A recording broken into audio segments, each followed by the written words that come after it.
Qual foi o início da sua história com Deus?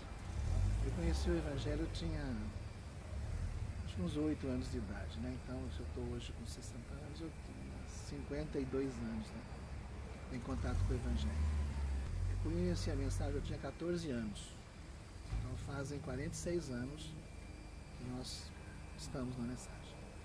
Aliás, eu começo comentando por aí. O irmão tem 60 anos, sendo que parece 45 por aí.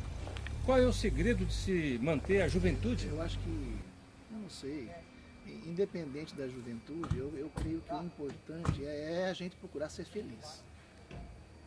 Quando a gente tem uma vida, o Evangelho nos proporciona isso. Porque a gente tem uma vida feliz, uma vida em família, e é isso que faz das pessoas viverem bem. Eu creio que isso beneficia, o cristão tem isso a seu favor. Cantar, como o irmão canta, também ajuda a rejuvenescer? Eu creio que para a gente que gosta de cantar além da gente louvar a Deus, ele também faz um bem muito grande, é uma satisfação, né? Para quem gosta de cantar, estar numa roda de irmãos cantando, louvando na igreja. Então eu acho que o louvor é só bênção. O povo cristão é comparado à águia, né? Por voar muito alto, né? Depois que o irmão encontrou a mensagem da hora, o irmão sentiu que passou a voar mais alto? Perfeitamente, né? Porque na denominação a gente não tem a bagagem que a mensagem dá. Na verdade, eu vim para a mensagem quando eu tinha 14 anos. Foi através dos programas de rádio. Quando iniciou o programa na Rádio Universo de Curitiba, logo no início, minha mãe ouvia os programas, gravava um gravadorzinho e nós ouvimos os cultos à noite. E foi isso que nos segurou e nos trouxe até aqui. Inicialmente foi bastante difícil, porque nós tínhamos culto a cada 6 meses, mais ou menos, né? O pastor Febroni foi o primeiro evangelista que nos visitou. Isso foi em 1974, quando ele veio pela primeira vez e nós fomos batizados. Um grupo de irmãos foram batizados acho que em dezembro de 74. Aí nós recebíamos a visita do evangelista a cada 6 meses, mais ou menos. Com o passar do tempo, nós recebemos o pastor Adil, foi o nosso primeiro pastor que ficou com a gente fixo lá, o pastor Adil. E o que sustentava vocês durante 6 meses, entre uma mensagem, entre uma pregação e outra? Somente os programas de rádio. Minha mãe gravava os programas de dia às 14 horas da Rádio Universo Curitiba e nós ouvíamos os programas à noite. Hoje o irmão tem saudades daquela época? Ou por hoje nós temos aí um estoque tão diário até de abastecimento espiritual? Ou hoje fez você esquecer daquele tempo? Eu creio assim, eu creio que hoje nós temos uma fartura no sentido espiritual, né? Nós temos hoje muita condição de estar ouvindo a mensagem, nós temos a internet, eu consigo ouvir os programas de rádio, eu consigo ouvir as escolas do pastor Joaquim, quer dizer, está na nossa mão. E parece que quando tem demais, parece que não se valoriza o quanto se devia. Mas naquela época, a gente dava um valor muito grande para o programa. Então, quando você tem menos, parece que você se delicia mais e você não deixava perder nada. Hoje nós deixamos perder as coisas. É tanto alimento que está sobejando. Então a gente resolvia essa questão aproveitando muito na questão da atenção nos cultos e mesmo também colocar em prática aquilo que a gente ouvia. Foi um saudoso tempo. Falando em grande estoque de alimentos, né? E naquela época não se tinha tantas opções assim. Portanto, a gente imagina que talvez alguns tipos de alimentos sustentavam mais. O irmão lembra, ou pode lembrar, de alguma mensagem, né, que durante por muito tempo sustentou muito, alguma mensagem do profeta que muito marcou aquela fase? Não, é o seguinte, aqui no início, quando a gente vem de uma denominação, a denominação, pelo menos para mim, na época, ela não tinha o conteúdo que a mensagem tinha. Tanto é que eu tinha praticamente 6 anos numa igreja denominacional e não sabia não tinha visto Atos 2:38. E a mensagem dá muito conhecimento. Não existe um povo com maior conhecimento do que o da mensagem. Então, aqueles assuntos da gente conhecer sobre o batismo, conhecer sobre o lava-pés que estava à nossa frente e nós não víamos. Então, essas coisas foram muito grandes, essas coisas nos sustentam até hoje. São pontos, assim, simples, mas são colunas da mensagem, né? A questão do batismo, o lava-pés, a Santa Ceia correta e todas essas coisas, as questões das vestimentas, as questões de cabelo, essas coisas não mudam nunca, são centrais e foram muito importantes na época e vêm nos sustentando até hoje, porque a mensagem é a mesma, apesar de hoje nós temos um conhecimento maior, né? Mas essas bases continuam fortes. Irmão, citaria uma mensagem em particular que impactou demais a sua vida espiritual? Eu profeta? acho que uma mensagem que chamou assim, muita atenção da gente é aquela mensagem pondo-nos ao lado de Jesus. Foi uma mensagem já que a gente recebeu logo no início, que também não se tinha a fartura de mensagem que tem hoje. Uhum. Né? Então é uma mensagem que chamou bastante atenção. E também o sinal. O sinal não tem como não lembrar. Que é uma mensagem-chave até hoje e ela é extremamente importante na vida de todos os cristãos, seja jovens, seja adultos. Ela é uma coluna, eu creio, da mensagem. Como recomenda para os jovens hoje ter uma vida espiritual vitoriosa? Irmão? A questão dos jovens, irmão, eu creio da seguinte maneira. A gente sabe da dificuldade que o jovem tem hoje, das condições que o mundo oferece hoje, que são a oportunidade para o mal, são muito mais, está mais à porta, está no toque dos dedos, para todos eles. Mas eu acredito que tanto o jovem do passado, independente da época que ele viveu, ele tem que ter um novo nascimento. Então, o importante para o jovem, eu sei que às vezes nós levamos nossos filhos na igreja, eles vão, eles ouvem a palavra, que é a obrigação dos pais fazerem isso. Mas eles vão, com o passar assim, do tempo, eles vão ter que ter o seu momento com Deus e a sua conversão. Então eu acredito que, na verdade, o primeiro passo é os pais que têm que fazer esse trabalho, a igreja também faz esse papel, existem pessoas na igreja que dão orientações para os jovens. Eu sou totalmente favorável, eu sinto, pelo menos os pais, né, eu pude ser com meus filhos totalmente aberto, totalmente ligado, com uma relação muito boa, os filhos precisam disso, uma relação boa com os pais, para que não vá perguntar na rua, tenha coragem de perguntar para o pai e para a mãe. E na igreja também eu sinto uma falta, não é toda a igreja que tem pessoas habilitadas com habilidade, para tratar os jovens de uma maneira bem clara e falando da nossa realidade, né? Eu sinto falta disso, eu vejo que se fala muito por tabela, não se entra nos assuntos mais ligados à juventude, né?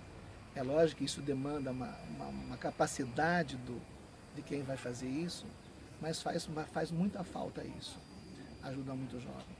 Mas, de qualquer forma, cada um de nós, eles vão ter que ter um momento deles com Deus.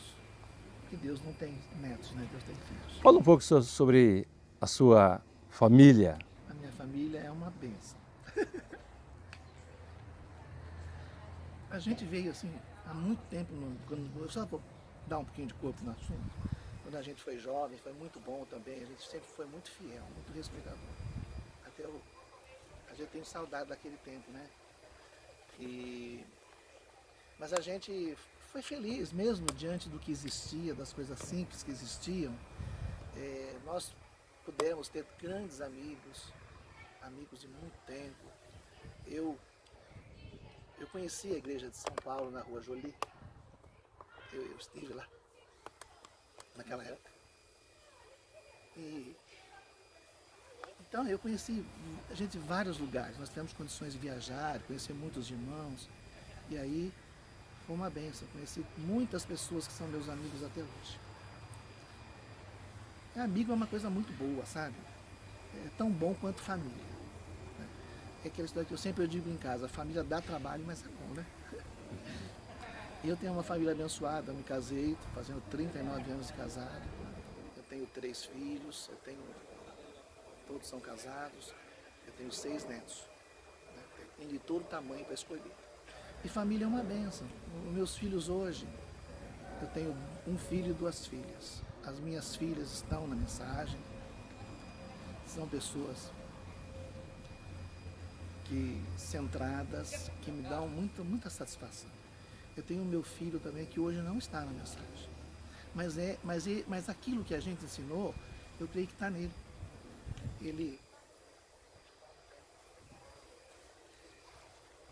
Ele ora para dormir. Então, a gente como pai, a gente não está só preocupado com a questão espiritual, né? A gente quer ter pessoas de caráter. Então, ele é um bom filho, ele é muito amoroso, respeita os irmãos, respeita as coisas de Deus. Eu creio que na hora certa tudo tem o seu tempo, né? Deus sabe o que faz. Então, a família é uma bênção. Nós temos uma família abençoada, uma união muito grande.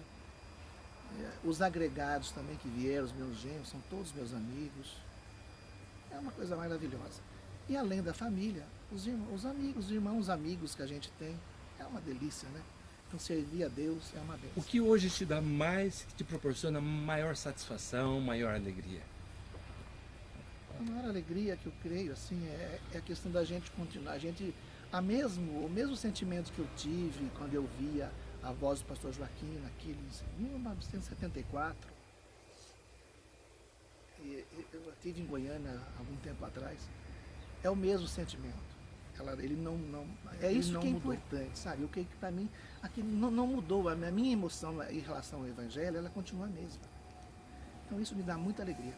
E também a minha família, os irmãos, a igreja, os amigos. Né?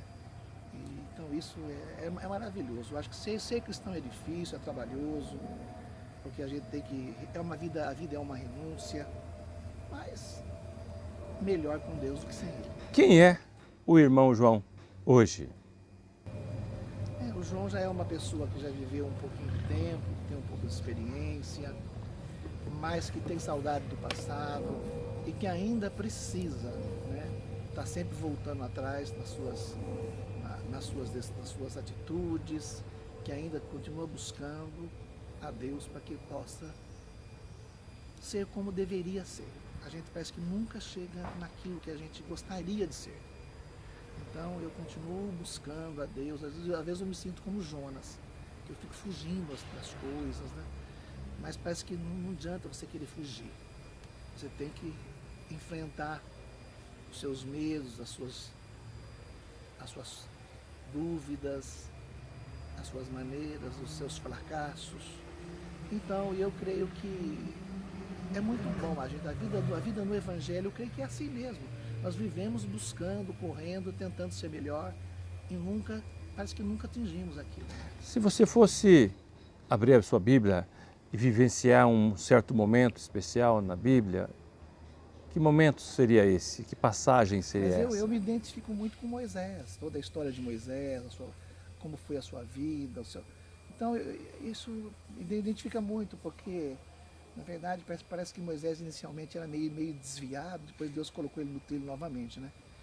E houve uma mudança muito grande em Moisés. O que você diria a Moisés? Eu diria para ele que o tempo que ele viveu foi maravilhoso, mas que nós vivemos também um tempo maravilhoso, que nós vivemos sob a mensagem de um profeta, no final do tempo, e que hoje nós temos praticamente, num mundo tão evoluído, entre aspas, como está hoje, nós conseguimos ter uma mensagem tanto quanto eficaz como a mensagem primitiva. Isso é uma grande satisfação. Então, o mesmo Deus que ele serviu é o mesmo que nós servimos hoje. Como você teve um princípio com o louvor a Deus? Eu creio que a questão do louvor parece que já nasce com a gente, né? Eu já cantava desde pequenininho sempre gostei de cantar. E depois,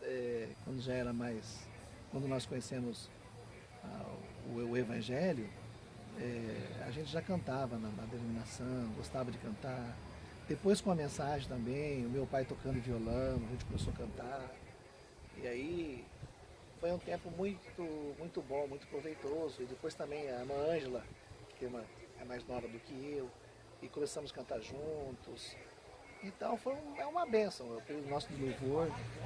Mas a gente acaba, a influência do louvor que a gente teve foi do mundo denominacional, né? Que eu via os discos daquela época, os LPs que existiam na época. E a gente começou a ouvir algumas pessoas e nós começamos a cantar.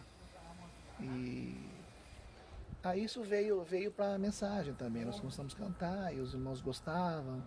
E quando a gente ia para os cultos, em algum lugar chamavam para cantar, e assim foi se divulgando. Qual é o seu hino preferido, se você pudesse cantar, para todo mundo ouvir? Eu cantaria o hino que mais me chama a atenção, é o Sublime Amor. O amor de Deus, que a lira não traduzirá, maior que o céu, maior que o mar, maior que o céu, ele é também. Ao pecador em aflição, seu Filho Deus dou. Ao sofredor deu ele a mão e perdoou o mal. Sublime amor, o amor de Deus, quão insondável tu és, sempre a cantar tão grande amor, estarão